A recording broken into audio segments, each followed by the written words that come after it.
49ers faithful, I'm going to be straight with you. This does not feel like a normal offseason. This feels like a franchise staring right at its window, feeling the pressure to take over the NFC again, and knowing the mission is a title right now. Because when Dre Greenlaw comes back, when the offensive line still looks like it needs reinforcements, when the draft starts hinting at new weapons, and when the secondary gets pieces Kyle Shanahan has clearly wanted for a while, the whole vibe changes.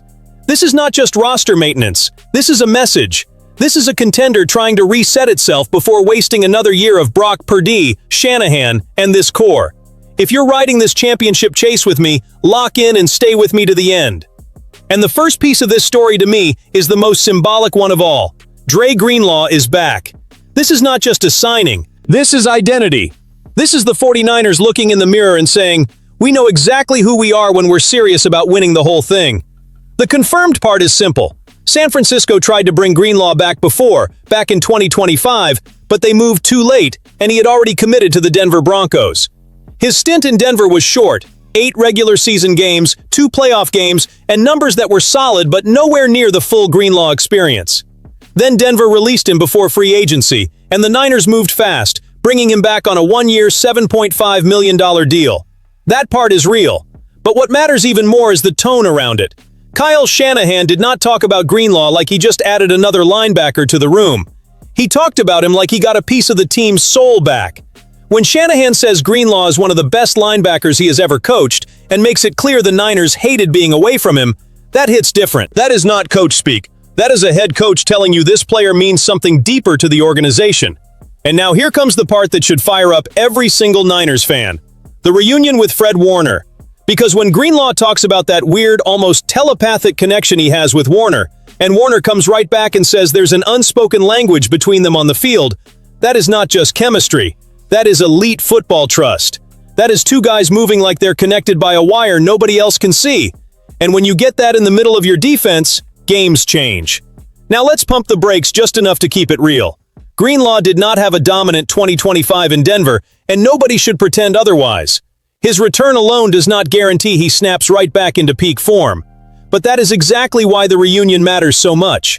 The scheme, the comfort, the trust, the environment, all of that could be the spark that brings the old Dre back to life. And for a team trying to survive an NFC West with the Seahawks and Rams breathing down its neck, this move feels a lot less like nostalgia and a lot more like competitive urgency.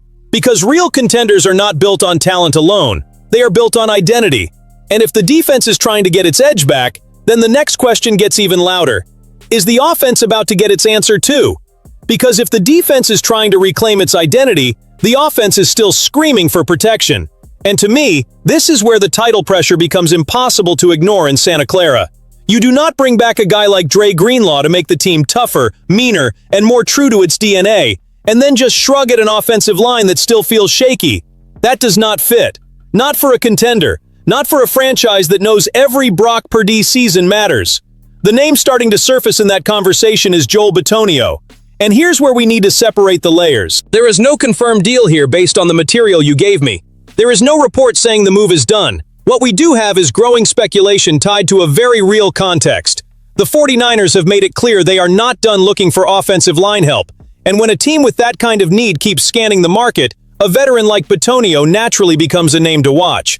That is the responsible read. But with that said, look at the weight of the name. Bitonio would not be just another body. He would not be a backup plan. The projection here is immediate impact, leadership, consistency, and a total shift in the tone of pass protection in San Francisco.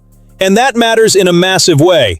Because the Niners can have creativity, playmakers, scheme, motion, Shanahan cooking up advantages, all of it. But if the trenches crack, the whole thing can collapse like a house built on sand. That is the brutal truth, especially for a team carrying Super Bowl expectations instead of just playoff hopes. And there is one detail that makes this rumor feel less random: the history with Kyle Shanahan in Cleveland. When you have prior trust, a real roster need, and a proven veteran sitting out there, the dots stop looking imaginary and start looking connectable. That does not mean it is happening, but it does mean the football logic is there, and the human logic is there too. And that is exactly why the faithful should be paying attention. Now there is still a real checkpoint here. This whole possibility hinges on one major thing: Bitonio deciding he even wants to keep playing. If that door closes, the whole conversation dies on the spot. So yes, we are still in possibility mode, not action mode. But this is the kind of opening that separates aggressive franchises from passive ones. Because if that market really opens up, San Francisco could put a heavyweight next to Trent Williams and change the entire conversation around protecting Brock Purdy. And look how the puzzle pieces are starting to line up.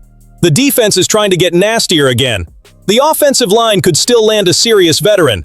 The franchise is giving off signals that it does not want to waste this window. But then another twist creeps in. If the line still needs help, why does the draft start pointing toward a wide receiver? That is where this thing gets even more fascinating. Because that is the turn that makes this whole 49ers picture feel even more explosive. While most projections have San Francisco using the 27th overall pick in the 2026 NFL Draft on an offensive lineman, another read has them going in a very different direction with KC Concepcion. And let's be clear about the level of certainty here.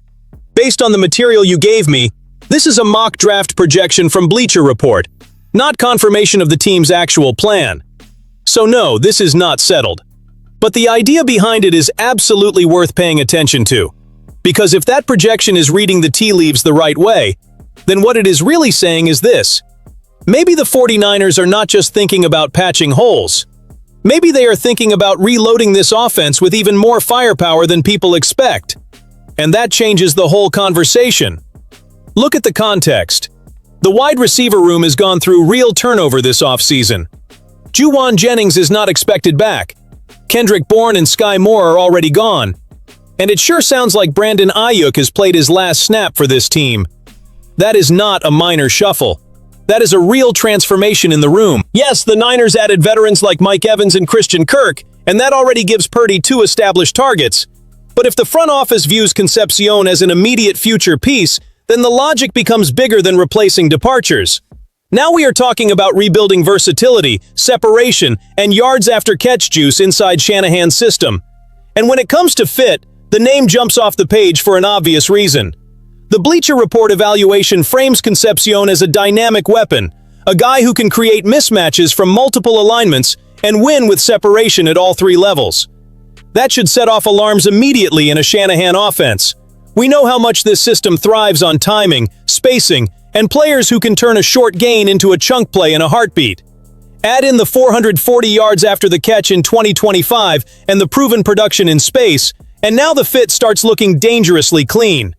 But there is real tension here too, because yes, the offensive line is still a practical need.